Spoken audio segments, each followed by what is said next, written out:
Hello, everyone. My name is Tomas Banya, and here at the RSA Summit today, we're going to be talking about how to scale your defenses, next level security automation for the enterprise. A quick introduction about myself. I am the Cyber Defense Manager in the Information Security Group at Dolby. I've been here for about just over 4 years now. Formerly was Cyber Defense Center lead at HP.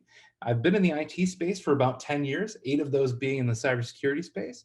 And I've worked in a number of verticals, from government to education, and now, of course, in the enterprise space. So let's start off with a few quick questions. And the first thing is going to be, what are we looking to do today as part of this presentation?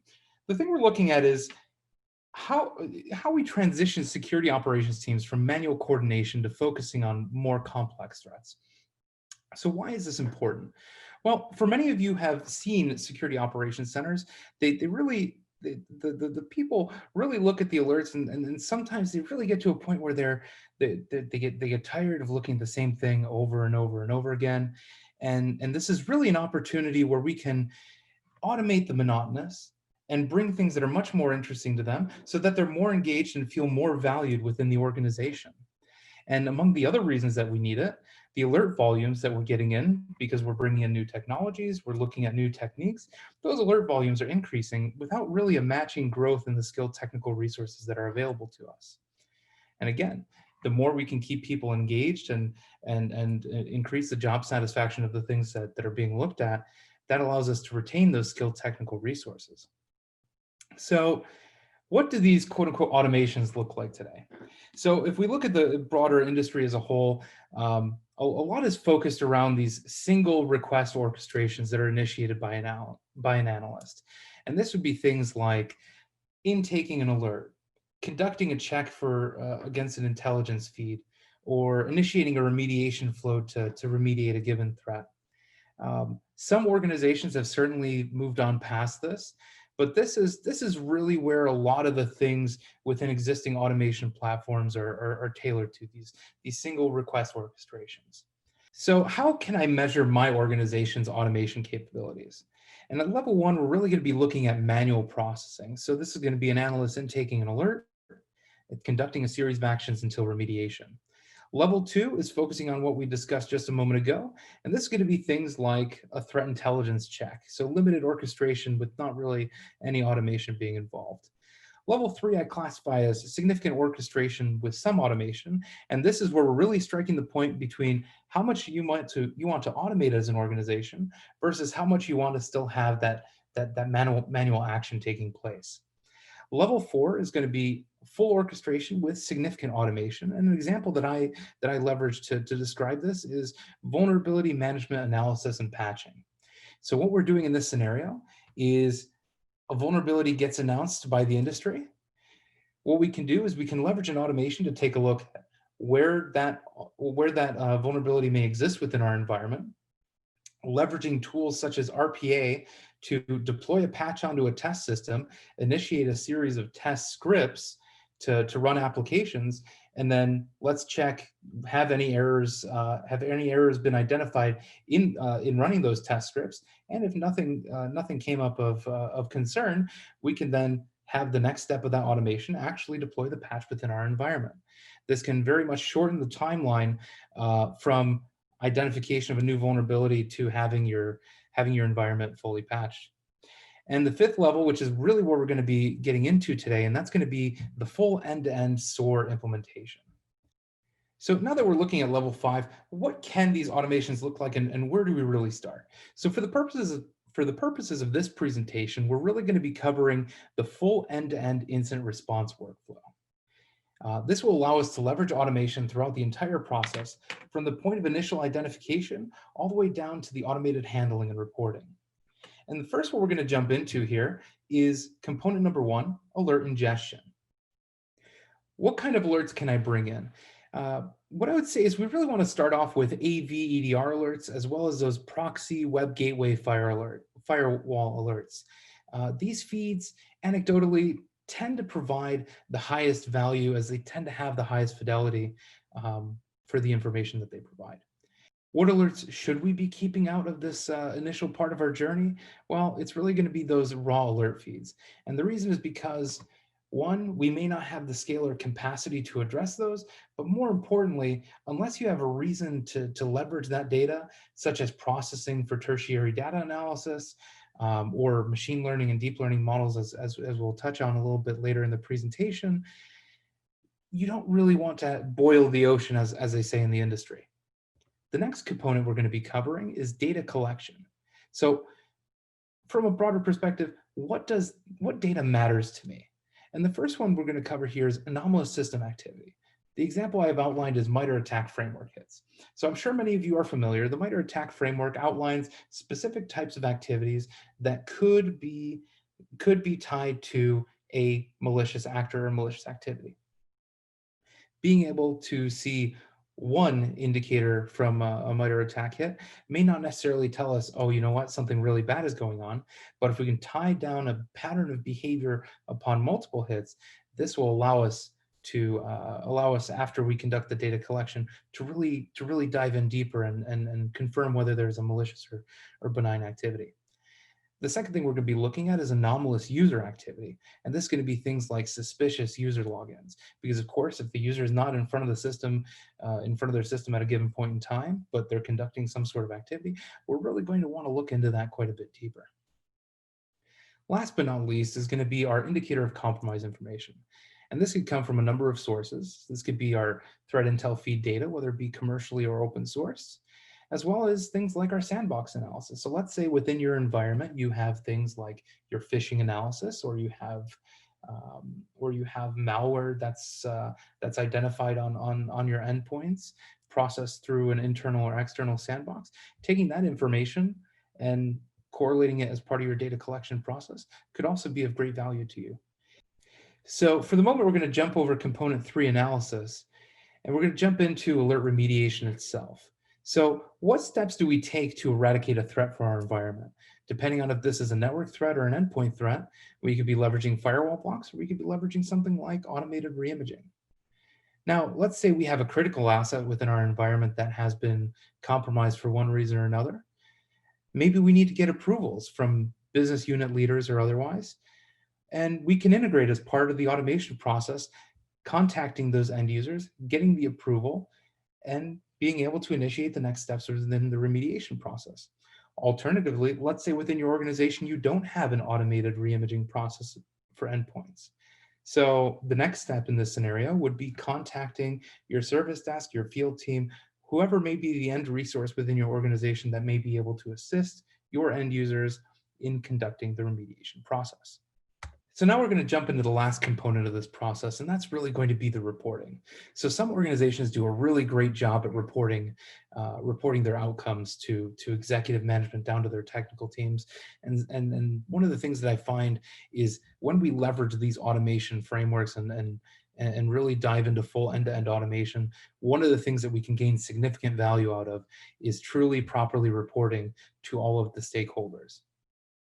But one of the questions we need to ask ourselves is, who needs to know what? So from a management perspective, when we're reporting to higher management or executive management, one of the things that would be of great value to them is to report, what is the state of risk? What are the things that are being targeted within our organization? What are the things that we need to be concerned about based on what we're seeing from these malicious actors? Are we seeing things like social engineering attempts, where we should be making our end users more aware of potential communications that may not be legitimate? Or we're seeing an increase in phishing campaigns with malware attached to them. So maybe we want to implement some further upstream controls or tighten existing controls to ensure that things don't get through. And secondly, findings of interest. So if there's very specific things that may have occurred over the course of your reporting period, you may want to communicate those to your management. So moving down further, we're going to talk about technical teams. And depending on how your team operates, this may work in a number of ways. On one hand, there are some organizations that report things like how many threats or how many systems have been remediated. And then on the other hand, you'll have situations where the organization likes to focus on incidents of importance. This will be things like a threat actor and a given set of behaviors, so that your analysts, as they're going through these alerts on a day-to-day basis, can take a look and maybe potentially correlate to previous activities and have a running start at what they're looking at versus having to come up with a new hypothesis every single time. The last thing I have listed here, and again, this depends on the level of your security strategy and maturity, is going to be threat hunters within your organization. So the things that they're going to be interested in is things like suspect findings.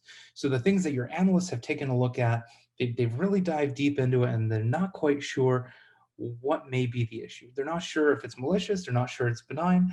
Well, this is really where your threat hunters can help out and potentially dive a little bit deeper. And another thing that you want to potentially tie into that reporting is the results of previous hunts that may have been conducted by your threat hunting team. So if they've looked at a specific type of activity, and now we're seeing this type of activity actually taking place within our alerting and our environment, then maybe they want to take another look and go back and see, maybe is there something they missed, or maybe there's something that they should look into further.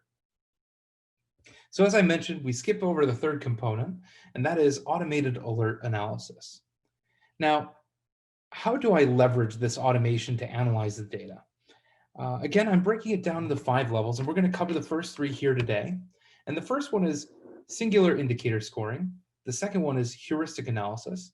The third one is machine learning models. And 2 additional levels that we won't be covering here today are either leveraging single purpose deep learning models or leveraging a combination of deep learning and machine learning models for a neural net analysis. But let's jump right into the level 1, and that's going to be reviewing the manual analysis process for indicator scoring. So as I mentioned earlier, if you have analysts looking at alert, they see an indicator and they go reach out and they try to take a look at what may be behind that indicator. So when we want to look at that from an automation perspective, let's say we have a threat intel hit on an IP address. Well, so for every single one of those searches that we're conducting as part of that intel analysis process, we can assign it a static or a weighted score. If something is malicious, we can assign it a score of 1. If something is benign, we can assign it a score of 0. Let's make that a little more complex now with a sample scoring use case. So I'm going to be using VirusTotal a few times through this presentation because I think it's the most ubiquitously used across the security industry for these kind of intel checks. And let's look specifically at VirusTotal's file and URL reputation. So let's say you're doing a check on a file or a URL. When you do that in VirusTotal, you get a number that indicates how many VirusTotal detections have taken place.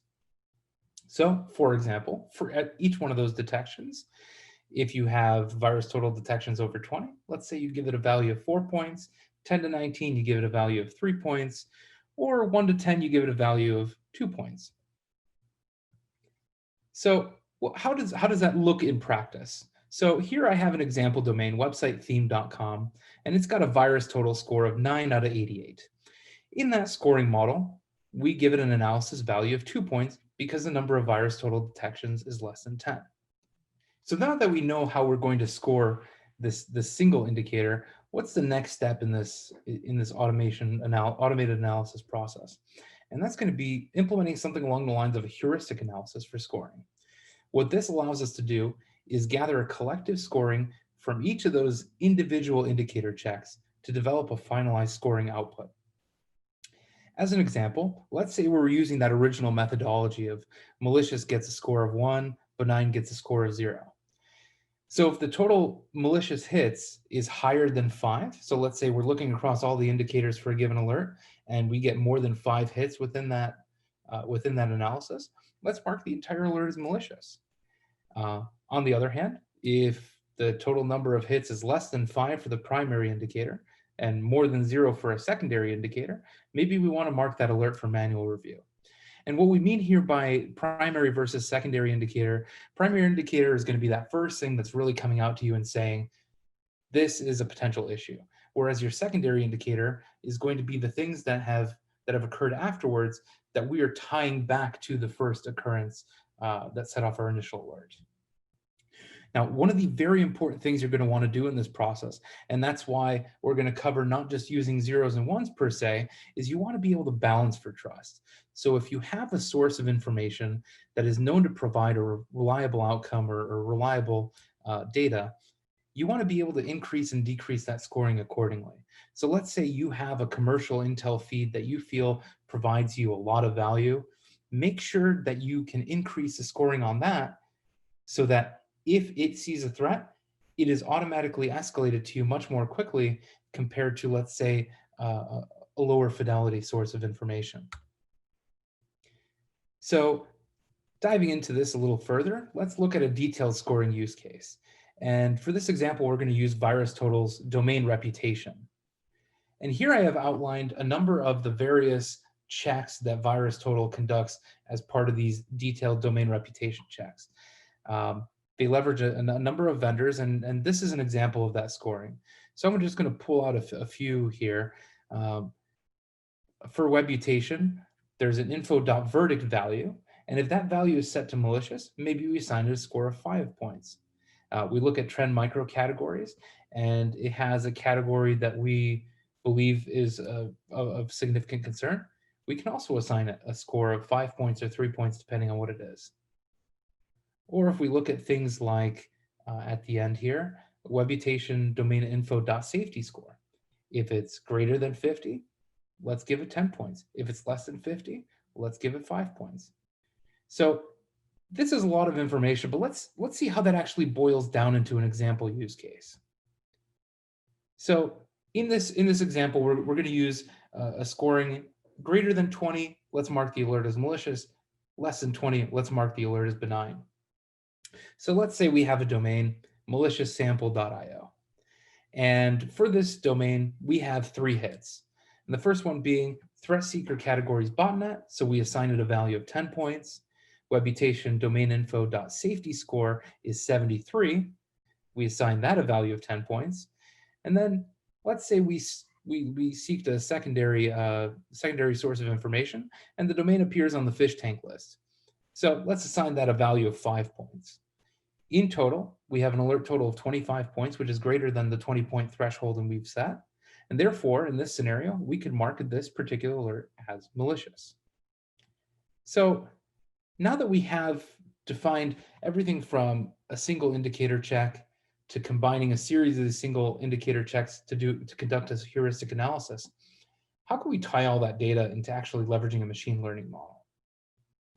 So let's use a very, very base example and say test.com has a score of 0 in our initial analysis. Okay, well, what other metadata could we potentially leverage to gather further context on whether or not something may be malicious or benign? Well, we can look at things like the geolocation. We can look at the IP range. We can look at the frequency the site is visited in your network. We can look at its site ranking. And if you really want to get creative, one of the examples I've listed here is how often does a given domain, IP, URL appear within your corporate files or documents. So once again, let's say we're taking that domain. How do we actually train and develop a model that ties into that value? So what we're going to do is we're going to take the data set of the things that you've conducted previously. So you've done your single indicator checks, you've conducted a heuristic analysis, and developed the final scoring for each of those alerts that you've processed historically. So we take that data set, we take that metadata that we mentioned, and we start inputting that data into a training set for your machine learning model. So the example I have outlined here is sample.security. It was added on a certain date. It's been searched by our analysts or our automations 31 times.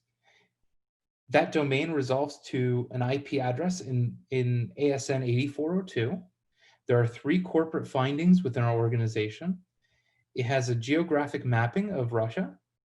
And based on this information and historical analysis of this indicator, we've given it a mouse score of 0.575. So that's a single example, but how do I use that to then integrate into a machine learning model and analyze the next thing? So once we use a model based on these parameters, we're able to provide the new model, or we're able to provide this new model a completely random domain with the corresponding indicator values, with the corresponding metadata. And once that data is inputted, the model will generate a malicious analysis score without the need for any external analysis. So here we have another example of bad domain.space. It was found a little bit later. We've never searched for it within our organization, but we've never searched for it in our organization. We've never had a corporate finding for that indicator, but it sits within the same ASN space and it sits within the same geographic region. Well, we have an overall malicious score that's lower at a 0.376, but it gives a nice base for us to be able to then take that external analysis that we can perform and actually raise or lower the overall threat value to us as an organization. So let's say bad domain.space doesn't hit on any external indicators, but we know through our historic alert history that within our organization, the place that hosts bad domain.space is something we've actually seen targeting our organization. This may be a good scenario where you send it over to an analyst for further manual review, but depending on how you're able to develop this out, you may be able to get to a point where this specific indicator check may be all you need to then pursue remediation. Again, it depends on the level of comfort within your organization, but I can tell you from personal experience, it's one of those things that over time, you're just going to notice the patterns and you're going to be able to leverage it to provide a lot of value before you even get to the next steps. So now let's jump into tuning the automations themselves. And one of the most important things you're going to want to focus on is tuning based on the organization's risk and disruption tolerances. For example, if no risk is acceptable within your organization, tune the automation towards remediation. If, on the other hand, the disruption tolerance is not preferred within your organization, then maybe you need to shift to more manual review if something is discovered within as part of these automation processes. So the next thing we're going to cover is don't worry if you're not 100% automated. This is a really nice target, but the reality is it's not particularly realistic, especially when you're starting off. So make sure that you leverage things like manual validation checks where you deem it to be prudent. And lastly, and most importantly, make sure to collect that statistical data, because as you start developing these things like this heuristic analysis, the machine learning models, this data is going to be paramount to be able to deliver you a nice base to start off from. So now that we've covered where we can go with automating all of these steps of the process, how do we calculate the return on investment that we're getting from creating, developing, and integrating these automations? So the first thing is you're going to want to document the steps of your workflow. This will allow you to understand what's actually involved in the automations that you're creating. Determine the amount of time needed to manually complete each step. So of course, as we covered at the very beginning of the presentation, level one is completely manual processing. So someone is taking in by hand that alert, and they're conducting every single thing that you would have within your automation step by step manually. So determine how much time that takes. The next thing you can do is use a normalized salary to calculate how much time each one of these automations takes to complete. So of course, when you have an automation, you don't really need to factor in things like downtime unless your organization chooses to do so. Next thing you can do is document the time needed to complete that action using automation. And lastly, you're going to want to take all that information regarding the automation and how much it takes or how long it takes to do manually and compare the time and cost between manual and automated processing.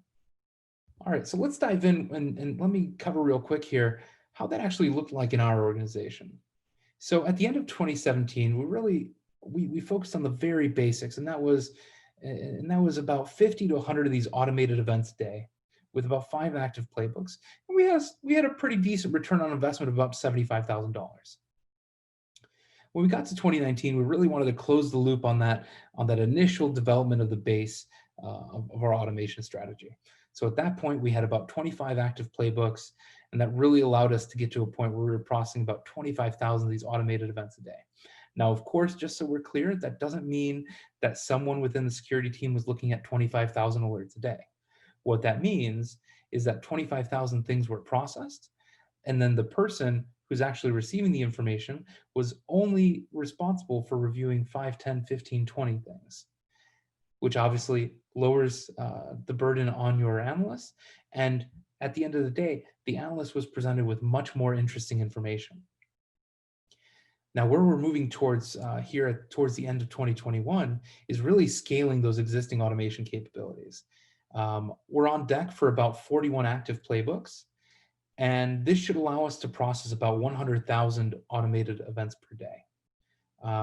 So as I note at the bottom, because I have ROI values here, but really after phase one, ROI from a monetary perspective is not completely an applicable metric, because at this point, you're effectively developing applications. But because I want to provide a nice sample set across the timeline, I've included it for your consideration.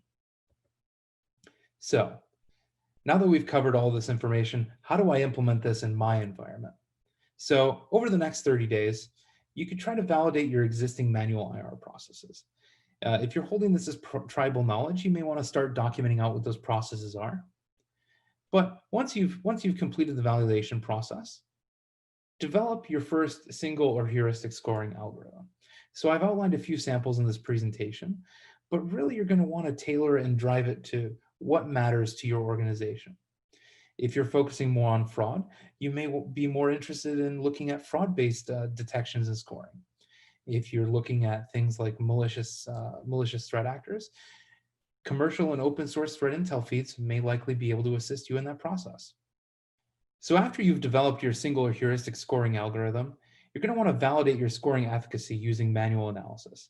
So basically what you're going to be doing here is you're going to be running through a series of alerts completely manually, and you're going to run through a series of alerts, those same alerts, leveraging your automated analysis.